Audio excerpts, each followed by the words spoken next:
প্রতিষ্ঠা না করেন, আপনিও স্বপ্ন না দেখেন, তাহলে আপনার ব্যাপারে কোরআনে সূরা ফুরকানের 30 নম্বর আয়াতে নবীজি আপনার বিরুদ্ধে মামলা করবে।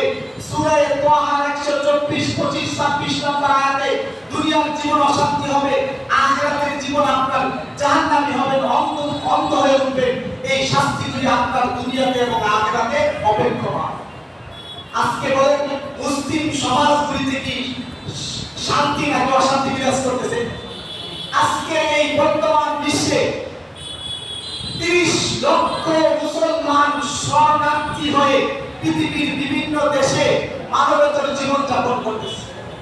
এই 30 লক্ষ মুসলমানের বাড়ি নাই, ঘর নাই, খাবার নাই, পানি নাই, থাকার মতো জায়গা নাই, পোশাক নাই, কিন্তু পৃথিবীর 30 লক্ষ মানুষের মধ্যে 1 লক্ষ থেকে 2 লক্ষ মানুষ শুধু অমুসলিম, আর 28 থেকে 27 লক্ষ মানুষ পৃথিবীতে আজকে মুসলমান নির্যাতিত।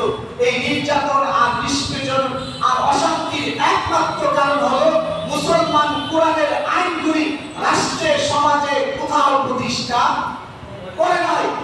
সে 1924 সালের পর থেকে মুসলমান কোরআনের আইন থেকে যখন দূরে সরেছে, ইসলামী খেলাফতের শাসন থেকে যখন মুসলমান দূরে সরেছে, মুসলমানরা যখন পশ্চিমাদের গণতন্ত্র, পশ্চিমাদের সেকুলারিজম, পশ্চিমাদের মানব রচিত কানুনগুলিকে গ্রহণ করা শুরু করেছে, তখন থেকে মুসলিম রাষ্ট্রগুলিতে পাশ্চাত্যের অমুসলিমরা, খ্রিস্টানরা মুসলমানদের কোন রাষ্ট্রে অস্ত্রের হামলা চালিয়েছে, কোন রাষ্ট্রের ভূমিগুলি দখল করে নিয়েছে, আর যেই রাষ্ট্রে তারা অস্ত্রের হামলা চালাইতে পারে নাই, ওই রাষ্ট্রগুলিতে তারা বুদ্ধিভিত্তিক আগ্রাসন চালিয়ে মুসলমানদেরকে কোরআন থেকে দূরে সরিয়েছে, মুসলমানদেরকে হাদিস থেকে দূরে সরিয়েছে, মুসলমানদেরকে আল্লাহর আইন কানুনগুলি সমাজে প্রতিষ্ঠা করতে চায় যারা, তাদেরকে জঙ্গিবাদ, উগ্রবাদ, মৌলবাদের তকমা দিয়ে তাদেরকে পৃথিবীর দেশে দেশে ধামায় রাখার চেষ্টা করেছে।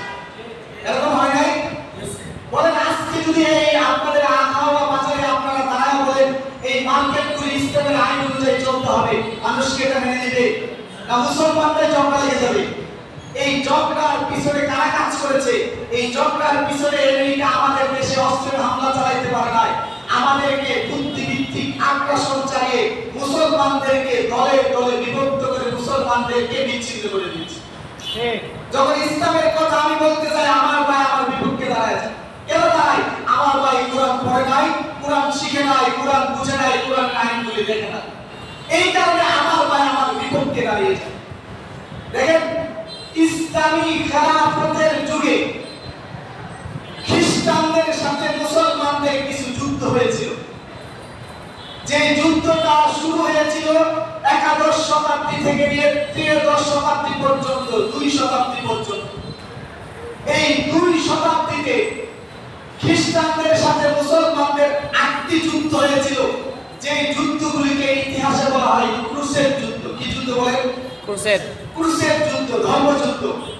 এই ক্রুসেড যুদ্ধের 3য় যুদ্ধে সালাউদ্দিন আইয়ুবী খ্রিস্টানদের সাথে লড়াই করে বাইতুল মুকাদ্দাস সহ গোটা আরব রাষ্ট্রের অনেক অঞ্চল দখল করে নিয়েছিল। এভাবে ক্রুসেড যুদ্ধে লড়াই হচ্ছিল। ফ্রান্সের বড় বড় পাদ্রী, ফ্রান্সের বড় বড় খ্রিস্টান যাজকেরা মুসলমানদের বিরুদ্ধে যুদ্ধে উস্কানি দিয়ে যুদ্ধে লাগিয়ে দিয়েছিল তারা। এভাবে 200 বছর খ্রিস্টানদের সাথে একটা যুদ্ধ হয়েছিল, সম্মুখ যুদ্ধ। এই সম্মুখ যুদ্ধের সর্বশেষ যুদ্ধ যিনি করেছিলেন তার নাম হলো সেন্ট লুইস। বলেন তার নাম কি? Saint Louis. ফ্রান্সের একজন বিখ্যাত ব্যক্তি ছিলেন। তার নামে ফ্রান্সে অনেক জায়গায় তার অটোগ্রাফ, তার ফটোগ্রাফ লাগিয়ে রাখা হয়েছে। এই সেন্ট লুইস সে মুসলমানদের সাথে যুদ্ধে যখন হেরে গেল, ক্রুসেড যুদ্ধে যখন খ্রিস্টানরা মুসলমানদের সাথে লড়াই করে পারতেছে না, তখন খ্রিস্টানদের সেই সেন্ট লুইস সে মুসলমানদের বিরুদ্ধে কিভাবে বিজয় হবে খ্রিস্টানরা, সে 4টা ফর্মুলা দিয়েছিল। কয়টা ফর্মুলা? সে মৃত্যুর আগে ওসিয়ত করে গিয়েছিলেন, যে ওসিয়তের উপর ভিত্তি করে আজকের খ্রিস্টানরা গোটা পৃথিবীর নেতৃত্বে রাষ্ট্র রয়েছে। 4টা ফর্মুলা, 4টা ওসিয়ত সে কি রেখে গিয়েছিল, সেই 4টা ওসিয়ত আজও ফ্রান্সের বিভিন্ন সরকারি অফিস আদালতের মধ্যে লেখা আছে। কি ছিল সেই ওসিয়ত? এক নম্বর ওসিয়ত ছিল, তোমরা খ্রিস্টানরা যদি মুসলমানদের বিরুদ্ধে বিজয়ী হতে চাও, তোমরা যদি পৃথিবী থেকে মুসলমানদেরকে নিশ্চিহ্ন করতে চাও, তাহলে মুসলিম রাষ্ট্রগুলিকে, জাতীয়তাবাদের ভিত্তিতে মুসলিম রাষ্ট্রগুলিকে আলাদা করে দিতে হবে। এক নম্বর, মুসলিম শাসকরা যেন এক শাসকের নেতৃত্বে খেলাফতের আসলে উদ্ভিদ না থাকতে পারে, মুসলমানদেরকে বিভিন্ন রাষ্ট্রের মাধ্যমে ভূখণ্ড দিয়ে মুসলমানদেরকে বিচ্ছিন্ন করে আলাদা করে দিত। এবং তারা এই মিশনে সাকসেস হয়েছে। জাতীয়তাবাদের নামে গোটা মুসলিম রাষ্ট্র সহ আরব জাতীয়তাবাদ, বাঙালি জাতীয়তাবাদ, হিন্দুস্তানি জাতীয়তাবাদ, তুর্কি জাতীয়তাবাদ, এই জাতীয়তাবাদের মাধ্যমে খ্রিস্টানরা আজকে মুসলিম ভূখণ্ডগুলিকে দুর্বল করেছে। দুই নম্বর, সে ওসিয়ত করেছিল, মুসলিম রাষ্ট্রগুলিতে যারা কোরআন সুন্নাহর আইনকে সমাজে, রাষ্ট্রে, ব্যাংকে, অফিস, আদালতে প্রতিষ্ঠা করার স্বপ্ন দেখবে, তাদেরকে যে কোনো মূল্যে ক্ষমা দিতে হবে। এবং তারা তাদের মিশনের সাকসেস আজকে পৃথিবীর যেখানে মুসলমানরা ইসলামকে প্রতিষ্ঠা করার স্বপ্ন দেখে, সেই রাষ্ট্রকে তারা অস্ত্র হামলা চালিয়ে, সেই রাষ্ট্রে তারা জঙ্গি তকমা দিয়ে, সেই রাষ্ট্রকে সন্ত্রাসী রাষ্ট্র আখ্যায়িত করে, সেই রাষ্ট্রের মুসলমানদেরকে উগ্রবাদ, মৌলবাদ, সন্ত্রাসী আখ্যায়িত করে মুসলমানদেরকে দমায় রাখার চেষ্টা করেছে। এবং তাদের এই মিশনে তারা সাকসেস হয়েছে। আজকে পৃথিবীর বিভিন্ন রাষ্ট্রে তারা মুসলমানদের, যারা ইসলামকে সমাজের ঘরে বাইরে সমাজে প্রতিষ্ঠা করার কথা বলে, তাদেরকে তারা মামলা, হামলা, ভয় দেখিয়ে তাদেরকে বিশ্বাস করার চেষ্টা করেছে। তবে হ্যাঁ, এই চেষ্টা সফল হবে না, কারণ মুসলমানরা আল্লাহর আইন সমাজে প্রতিষ্ঠা করতে চায়। চাই কি চাই না?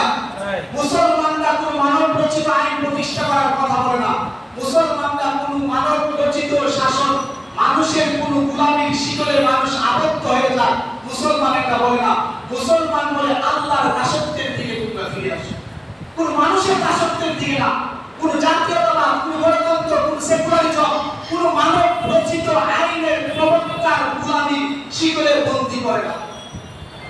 রিবিকে আমের রাদিয়াল্লাহু তাআলা আনহু বিখ্যাত একজন সাহাবী, পারস্য, সেই রোম পারস্য অর্থাৎ ইতালি, ইরান, এগুলো মিলিয়েছিল রোম আর পারস্য। ওই অঞ্চলগুলির রাজা বাদশা ছিলেন যারা, তাদের কাছে সাহাবায়ে কেরাম ইসলামের দাওয়াত দিয়ে গিয়েছিলেন। সেই রোম আর পারস্য ইসলামী খেলাফতের পতাকা উত্থিত করার জন্য সাহাবায়ে কেরাম দাওয়াত দিয়ে গিয়েছিলেন। যখন দাওয়াত দিয়ে সাহাবায়ে কেরাম গিয়েছিলেন, তখন ওই অঞ্চলে যে শাসন ছিল, সেই শাসনটা ছিল হলো রোম আর পারস্যের রাজারা মানুষদেরকে তাদের গোলাম বানিয়ে রেখেছিল, তাদের উপর তারা জুলুম নির্যাতন করতেছিল। তখন রিবিকে আমের রাদিয়াল্লাহু তাআলা আনহু পারস্য সেনাপতি রুস্তমের দরবারে গিয়ে দাঁড়িয়ে বলেছিলেন। তখন তিনাকে প্রশ্ন করা হলো, তুমি কোথা থেকে আসছো, কেন আসছো? তখন মুসলমানদের সৈনিক রিবিকে আমের বলেছিলেন, আমাদেরকে দুনিয়ার কোন শাসক আমাদেরকে পাঠান নাই, আল্লাহু ইবতাসানা, আমাদেরকে আল্লাহ পাঠিয়েছে। বলে আল্লাহ আবার কে তোমাদেরকে পাঠিয়েছে? তখন উনি বলেছিলেন, লিনুখরিজা মান শাআ মিন ইবাদাতি ইবাদি ইলা রাব্বিল ইবাদ, আল্লাহ আমাকে দুনিয়াতে পাঠিয়েছে। তোমরা যারা মানুষকে মানুষের গোলাম বানিয়ে রেখেছো, তোমরা যারা রোম পারস্যের রাজা হয়ে সাধারণ মানুষকে তোমাদের গোলাম বানিয়ে রেখেছো, সাধারণ মানুষের উপর তোমরা জুলুম করতেছো, এই জুলুম থেকে বের করার জন্য আল্লাহু ইবতাসানা, আল্লাহ আমাদেরকে পাঠিয়েছে মানুষকে মানুষের দাসত্বের শৃঙ্খল থেকে মুক্ত করে আল্লাহর দাসত্বের দিকে নিয়ে যাওয়ার জন্য। আজকে পৃথিবীর যারা সুপার পাওয়ার, আজকে পৃথিবীর যারা নেতৃত্বের আসলে অধিষ্ঠিত, তারা মানুষকে কাদের গোলাম বানায় দেন? কাদের গোলাম বানায়?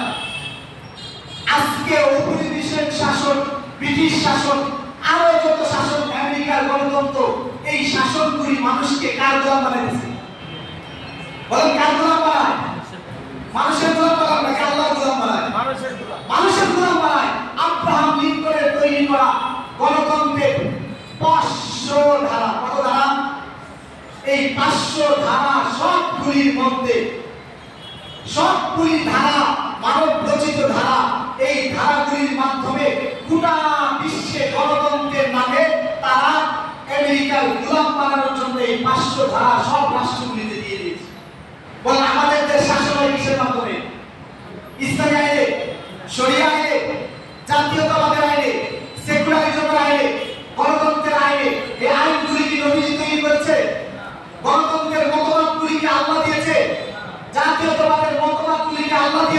দিয়েছে? এরকম দিয়েছে কেউ? তাহলে আমরা আল্লাহর গোলাম স্বীকার করতেছি, আল্লাহর বান্দা স্বীকার করতেছি, তাহলে রাজনীতির ক্ষেত্রে এই পশ্চিমাদের আদর্শ, মানব রচিত আদর্শ, আব্রাহাম লিঙ্কন, লেনিন আর কার্ল মার্কসের মাও সেতুরের আদর্শ গ্রহণ করার মাধ্যমে এটা প্রমাণিত হচ্ছে আল্লাহর দাসত্ব আমি শুধু মসজিদে করি, রাজনীতিতে গেলে করি। বলে এরকম করলে হবে? আজকে এই দাসের মূল আলোচনা হলো সূরা বাকারা থেকে। সূরা বাকারা 104 নম্বর আয়াত আল্লাহ তাআলা বলেন মুসলমানদেরকে, ইয়া আইয়ুহাল্লাযীনা আমানু উদখুলু ফিস-সিলমি কাফা ওয়া লা তাত্তাবিউ খুতুওয়াতিশ শাইতান। আল্লাহ তাআলা বলেন উদখুলু, তোমরা প্রবেশ করো, ইয়া আইয়ুহাল্লাযীনা আমানু, তোমরা যারা ঈমান এনেছো। বলেন আমরা কার উপরে ঈমান এনেছি? আল্লাহর উপর। আমরা ইবাদত করি কার? আল্লাহ। আল্লাহ বলেন ইয়া আইয়ুহাল্লাযীনা আমানু উদখুলু, তোমরা প্রবেশ করো, ফিস-সিলমি কাফা, পরিপূর্ণভাবে তোমরা ইসলামে প্রবেশ করো। বলেন কিভাবে? এটা কোন আয়াত, কোন সূরার কত নম্বর আয়াত? সূরা বাকারা 104 নম্বর আয়াত। এই আয়াত আল্লাহ তাআলা বলেছেন তোমরা ইসলামে প্রবেশ করো, পরিপূর্ণভাবে কি করো? প্রবেশ করো।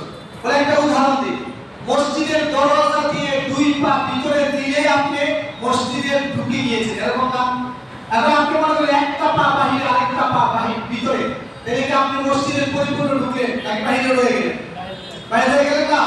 এখন আল্লাহ বলতেছেন ইসলামের মধ্যে তোমরা ঢুকো, ইসলামের মধ্যে তোমরা প্রবেশ করো পরিপূর্ণভাবে। কিভাবে বলেন? পরিপূর্ণের অর্থ কি? পরিপূর্ণের অর্থ হলো আল্লাহর বিধানের ভিতরে তোমরা পরিপূর্ণ ঢুকে যাও, আল্লাহর বিধানকে তোমরা পরিপূর্ণ মেনে নাও। আল্লাহর বিধানকে ঘরে যেমন পালন করবে, মসজিদে গেলে যেমন পালন করবে, রাস্তায় হাঁটলেও পালন করতে হবে, রাজনীতির মঞ্চে গেলেও তোমাকে ইসলাম লালন করতে হবে, সংসদ সদস্য হলেও তোমাকে ইসলামের আদর্শ লালন করতে হবে, ব্যাংকের ম্যানেজার হবে তখনও তোমাকে ইসলামের আদর্শ লালন করতে হবে। তুমি সমাজে ব্যবসা করবে, মানব রচিত আইন আর কানুনের মাধ্যমে ব্যবসা করবে না, তখনই তুমি ইসলামের পরিপূর্ণ কি করলে? প্রবেশ করলে। বুঝছেন আমার কথা? আমরা আজকে মুসলমানেরা শুধু ইবাদতের ক্ষেত্রে ইসলামকে মেনে নিয়েছি। এই উদখুলু ফিস-সিলমি কাফা ব্যাখ্যায় তাফসীরের মধ্যে 5টা শর্ত দিয়েছেন। কয়টা শর্ত? 5টা। এই 5টা শর্ত যদি আদায় করে কোনো ব্যক্তি, তাহলে সে ইসলামে পরিপূর্ণ প্রবেশ করবে। বলেন কয়টা শর্ত? 5টা। 5টা কাজ যে করবে সেই ইসলামে পরিপূর্ণ দাখিল হয়েছে, সেই আল্লাহর প্রকৃত বান্দা। আর ওই বান্দাই দুনিয়াতে শান্তি পাবে, ওই বান্দা দুনিয়াতে শান্তি পাবে, আখিরাতেও মুক্তি পাবে। বলেন কয়টা শর্ত? 5টা। 1 নম্বর আকীদা। 1 নম্বর কি বলেন? আকীদা। আমি পরে ব্যাখ্যা করতেছি। 1 নম্বর কি? আকীদা। আকীদা। 1 নম্বর কি বলেন? আকীদা। আকীদা। 2 নম্বর ইবাদত। 2 নম্বর ইবাদত। 3 নম্বর মুআমালাত। 3 নম্বর মুআমালাত। 4 নম্বর মুআশারাত। 4 নম্বর মুআশারাত। মুআশারাত। 5 নম্বর হালাল হারাম। তাহলে 5 নম্বর কি? হালাল হারাম। এখন 5টার ব্যাখ্যা একটু আমি বলতেছি। 1 নম্বর কি? আকীদা। 1 নম্বর কি বলেন? আকীদা। আমরা একটু শিখেছেন আজকে। 1 নম্বর কি? আকীদা। এই কথাগুলি সূরা বাকারার 124 নম্বর আয়াত, 104 নম্বর আয়াতে বলেছে। কোন নম্বর আয়াতে? 4 নম্বর। 4 নম্বর আয়াতের তাফসীর ব্যাখ্যা দিয়ে দেখবেন 5টা শর্তের কথা বলেছে। কয়টা শর্ত? 5টা। 5টা শর্ত। 1 নম্বর আকীদা সহিহ হওয়া। 1 নম্বর কি হওয়া? আকীদা সহিহ হওয়া। আকীদার অনেক ব্যাখ্যা, ওই আলোচনা করতে গেলে অনেক লম্বা সময় যাবে। আকীদার মূল শব্দ অর্থ আমরা যেটা বলি বিশ্বাস। আকীদা মানে কি? কি বিশ্বাস করবে? আল্লাহ তাআলা কোরআনের 6666 আয়াত, আল্লাহ তাআলা কোরআনের 500 আয়াত, এই সবগুলি আয়াত আল্লাহর পক্ষ থেকে আসছে। যে আয়াতে যে বিধানে আল্লাহ বলেছেন ওই বিধানের উপর আমি ঈমান আনলাম, ওই বিধানকে আমি মেনে নিলাম, ওই বিধানকে আমি সমাজে ঘরে সব জায়গায় প্রতিষ্ঠা করব।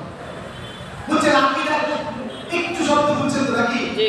আমরা মনে করি আল্লাহকে বিশ্বাস করো, হ্যাঁ বিশ্বাস করেন আল্লাহকে, কিন্তু বাইরে গিয়ে আল্লাহর কোনো আইন নেই, ঘরে গিয়ে আল্লাহর কোনো আইন নাই, সমাজে গিয়ে আল্লাহর কোনো আইন নাই, তাহলে আল্লাহকে আপনি কেমনে বিশ্বাস করবেন? বিশ্বাস তো হবে না। এটা হলো আকীদা। 2 নম্বর ইবাদত। ইবাদতের ক্ষেত্রে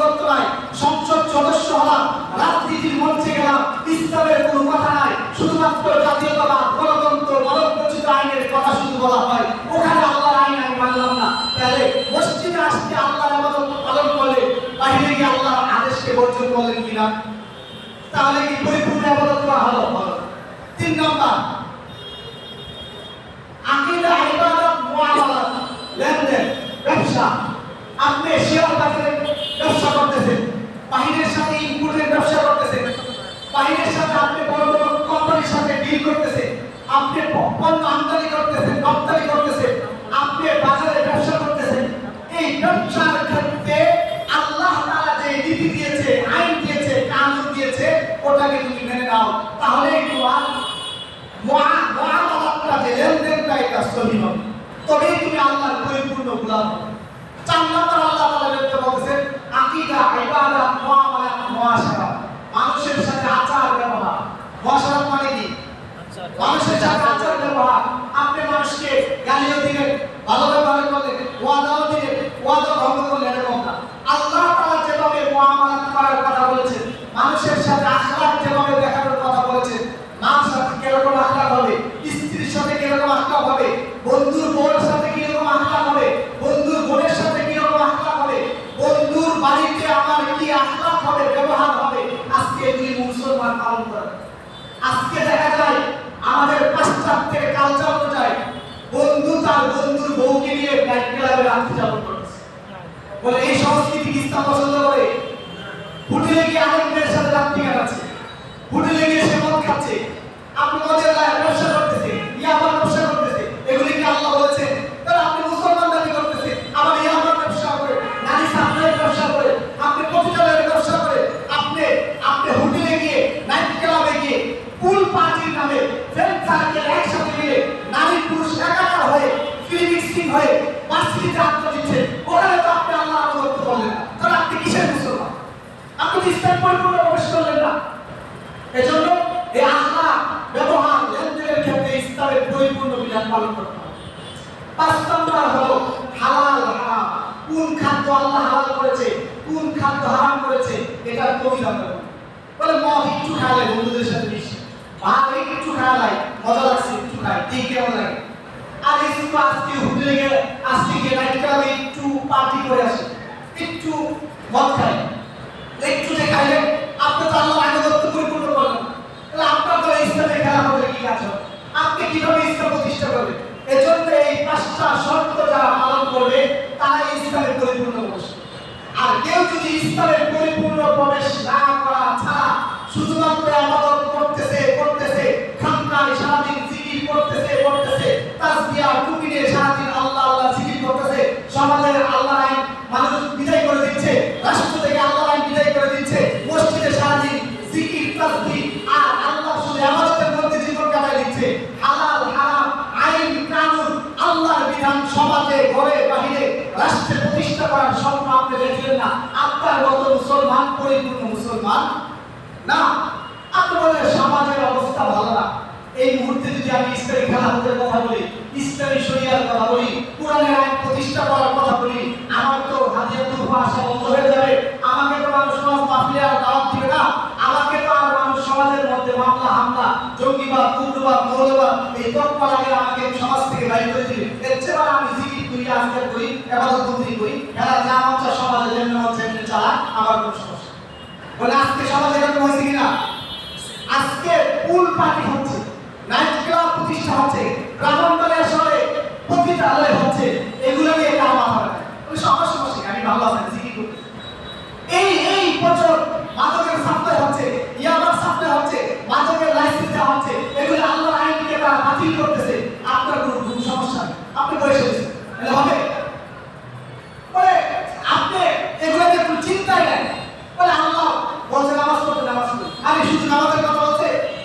আল্লাহ বলেন নাই ওয়ামান লাম ইয়াহকুম বিমা আনজালাল্লাহু ফাউলাইকা হুমুল কাফিরুন ওয়ামান লাম ইয়াহকুম বিমা আনজালাল্লাহু ফাউলাইকা হুমুজ জালিমুন ওয়ামান লাম ইয়াহকুম বিমা আনজালাল্লাহু ফাউলাইকা হুমুল ফাসিকুন। যারা আল্লাহর আইন অনুযায়ী বিচার ব্যবস্থাকে পরিচালনা করে না তারা কাফের। যারা আল্লাহর আইন অনুযায়ী রাষ্ট্র সমাজ বিচার ব্যবস্থাকে নিয়ন্ত্রণ করে না তারা জালেম। যারা আল্লাহর আইন অনুযায়ী রাষ্ট্র সমাজ পৃথিবীকে নিয়ন্ত্রণ করে না তারা ফাসিক। তাহলে আল্লাহর আইনকে যারা প্রতিষ্ঠিত না করে মানব রচিত আইন প্রতিষ্ঠা করে মদের লাইসেন্স দেওয়া হচ্ছে, কোরআনের আইনকে বাতিল করা হচ্ছে, পতিতালয়ের বৈধতা দেওয়া হচ্ছে, মাদকের বৈধতা দেওয়া হচ্ছে, মদের বৈধতা দেওয়া হচ্ছে, এই নিয়ে আপনার কোনো চিন্তা নাই, মাথা ব্যথা নাই। আর আপনি বলতেছেন আমি ভালো আছি, আমি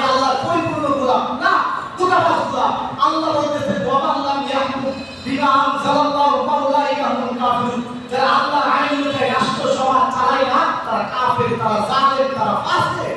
এই ফাসিক, জালেম আর কুফফারদের অধীনে আপনি গিয়ে আইন চাচ্ছেন, বিচার চাচ্ছেন, এই বিচার হবে না, এই বিচার প্রতিষ্ঠা হবে না, এই আইন দিয়ে আপনি শান্তি পাবেন না। এজন্য শান্তি পাওয়ার জন্য কোরআনের 6 নম্বর হক আমি কি বলেছি বলেন তো?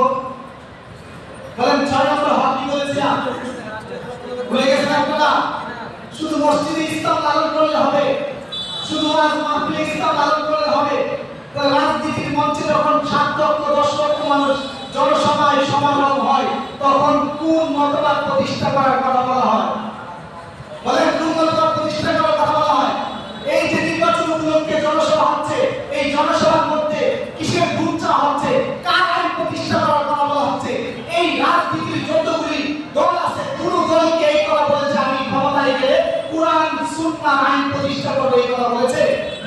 তাহলে ওই ব্যক্তিকে ভোট দেওয়ার জন্য, ওই ব্যক্তির নির্বাচনের ওয়ার্ক করার জন্য, ওই ব্যক্তিকে ক্ষমতার সংসদ সদস্য বানানোর জন্য আপনি জান দিচ্ছেন, জীবন দিচ্ছেন, অর্থ দিচ্ছেন, কি লাভ হলো? আপনি তো আল্লাহর আইন মানলেন, হলো না? এই কুফরি মতবাদগুলি আজকে রাষ্ট্রের বিভিন্ন জায়গায় প্রতিষ্ঠা হওয়ার মাধ্যমে মুসলমানরা দিন দিন জুলুমের শিকার হচ্ছে।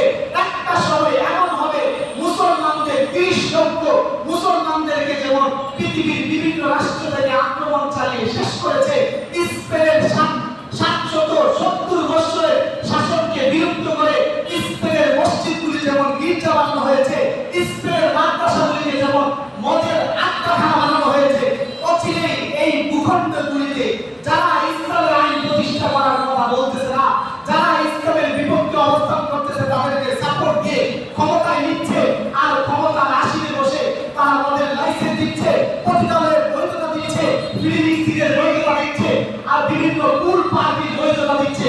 এভাবে সমাজের মধ্যে আল্লাহর আইনকে বাতিল করে মানব রচিত আইনগুলি সংসদ সদস্যরা প্রতিষ্ঠা করে আল্লাহর সাথে তারা যুদ্ধ ঘোষণা করেছে। কথা বুঝেছেন আপনি আমার কথা?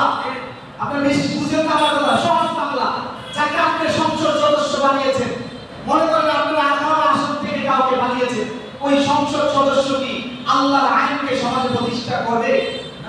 একা স্বাধীনতার পর থেকে আজ পর্যন্ত যারা দেশের ক্ষমতায় এসেছে, কেউ কি ইসলামের আইনকে সমাজে প্রতিষ্ঠা করেছে? এই মানব রচিত আইন, আল্লাহর দেওয়া রাস্তা, আল্লাহর দেওয়া তরিকা, আল্লাহর দেওয়া পথকে ছেড়ে দিয়ে আজকে আমরা মানব রচিত পথের দিকে দৌড়াচ্ছি।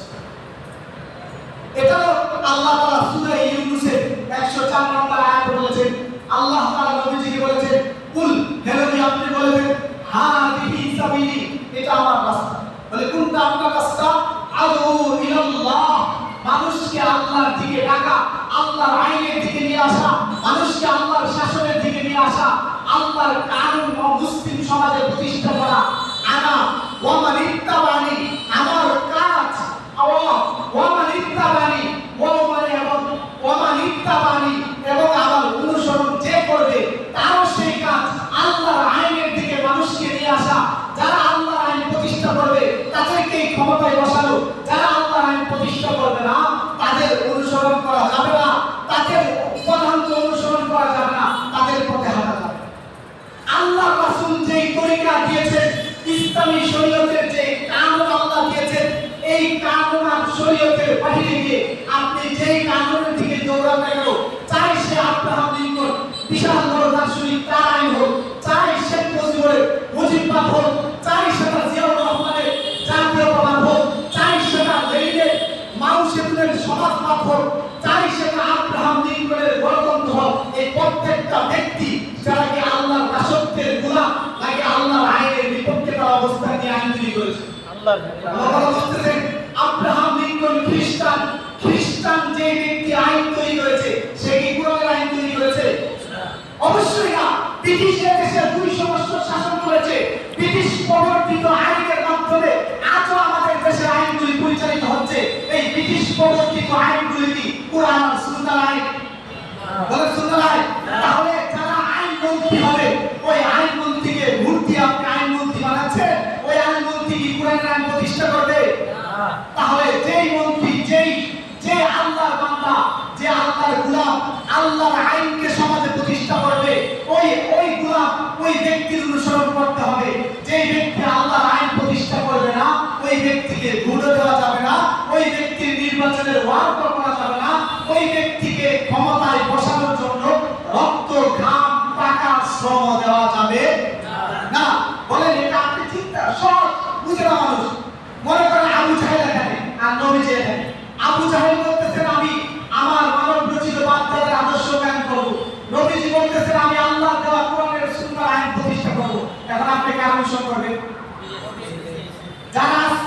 ক্ষমতায় যাওয়ার জন্য পাগল হচ্ছে, তারা কি কোরআন সুন্নাহ আইন নিয়ে আসছে?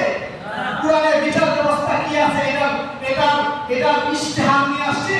কোরআন সুন্নাহর মধ্যে কি রাষ্ট্র ব্যবস্থা আছে এই ইশতেহার নিয়ে আসছে? তো বুঝেন না কেন? সহজ বাংলা, তারা তো নিয়ে আসছে আমরা সেই আব্রাহাম লিঙ্কনের গণতন্ত্র প্রতিষ্ঠা করব, তারা তো নিয়ে আসছে আমরা মানব রচিত আমেরিকা তৈরি করা জাতীয়তাবাদ প্রতিষ্ঠা করব, তারা তো নিয়ে আসছে লেনিন কার্ল মার্ক্সের এই যে বামপন্থী দলেরা সমাজতন্ত্র প্রতিষ্ঠা করবে। মানব রচিত আইন নিয়ে আপনার ঘরে আসতেছে, আপনি তাকে ভোট দিয়ে সে ওয়ার করে ক্ষমতায় তাকে বসাচ্ছে, সে আল্লাহর আইনের বিপক্ষে গিয়ে কোরআন আইন তৈরি করে আপনাকে আমাকে জুলুমের মধ্যে ঢুকিয়ে দিচ্ছে। আমার কথা বুঝতেছেন? সহজ বাংলা মানুষ বুঝে না। শুধু ইবাদত করলেই হবে না, ইবাদত করতে হবে নবীজির তরিকায়। শুধু আনুগত্য করলেই হবে না, আনুগত্য করতে হবে নবীর তরিকা অনুযায়ী। শুধু কোরআন মানলেই হবে না, কোরআন মানতে হবে নবীর তরিকা অনুযায়ী।